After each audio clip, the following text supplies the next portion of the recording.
ഞാൻ നിഷിത സുരേഷ്. വിശദമായ വാർത്തകളിലേക്ക്. ആന്റിബയോട്ടിക് മരുന്നുകളുടെ ഉപയോഗത്തിൽ ജാഗ്രത പാലിക്കണമെന്നും കുറിപ്പടിയില്ലാതെയുള്ള ആന്റിബയോട്ടിക്കുകളുടെ ദുരുപയോഗത്തിനെതിരെ നടപടി സ്വീകരിക്കുമെന്നും assistant drugs controller Jayan Philip pharmacist ദിനാഘോഷത്തിന്റെ സംസ്ഥാനതല പരിപാടി കോഴിക്കോട്ട് ഉദ്ഘാടനം ചെയ്ത് സംസാരിക്കുകയായിരുന്നു അദ്ദേഹം. ഫാർമസിസ്റ്റ് ദിനാഘോഷത്തിന്റെ സംസ്ഥാനതല പരിപാടിയുടെ ഉദ്ഘാടനം കേരള പ്രൈവറ്റ് ഫാർമസിസ്റ്റ് അസോസിയേഷന്റെ ആഭിമുഖ്യത്തിൽ കോഴിക്കോട്ട് നടന്നു. Assistant drugs controller Jayan Philip ഉദ്ഘാടനം ചെയ്തു.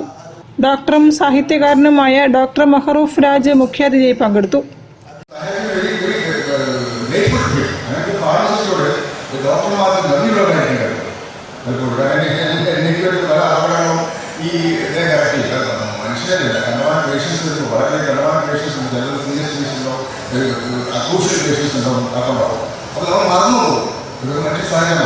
അപ്പോൾ ഈ ഫാർമസിസ്റ്റ് ജോലി ചെയ്യുന്നത് വളരെ ജാഗ്രത ആവശ്യമാണ്. ജാഗ്രത കുറെ കേട്ട വാക്കുകളാണ്. ജാഗ്രത ആവശ്യമാണ്. അതുകൊണ്ട് ഫാർമസിസ്റ്റ് എന്ന് പറയുന്നത് വളരെ മഹത്തരമായ പോസ്റ്റാണ്.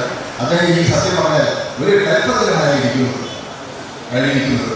ആ കൽപ്പത്തിന് അതുകൊണ്ട് തന്നെ അത് ഉപയോഗിച്ചുകൊണ്ട് അവിടെ നിന്നുകൊണ്ട് കേരളത്തിൽ വളരെ ആരോഗ്യകരമായ ഒരു മരുന്ന് സേവാ സംസ്കാരം ഉണ്ടാക്കുന്ന ഡോക്ടർമാരെക്കാൾ കൂടുതൽ ഈ ഫാർമസിസ്റ്റുകൾക്ക് സഹായിക്കാൻ സാധിക്കുന്ന.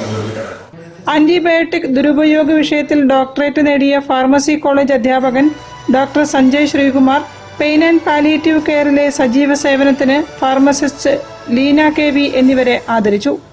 KPPA സംസ്ഥാന പ്രസിഡന്റ് KV പങ്കജാക്ഷൻ അധ്യക്ഷനായിരുന്നു.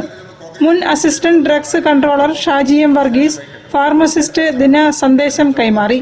ഫാർമസി കൗൺസിൽ മുൻ അംഗം ഗലീലിയോ ജോർജ് ഫാർമസിസ്റ്റ് പ്രതിജ്ഞ ചൊല്ലിക്കൊടുത്തു. സംസ്ഥാന ഫാർമസി കൗൺസിൽ അംഗം Sunny KP, doctor Rajalakshmi, doctor Anjana John, doctor Sujith Abraham, TP Rajeevan തുടങ്ങിയവർ സംസാരിച്ചു.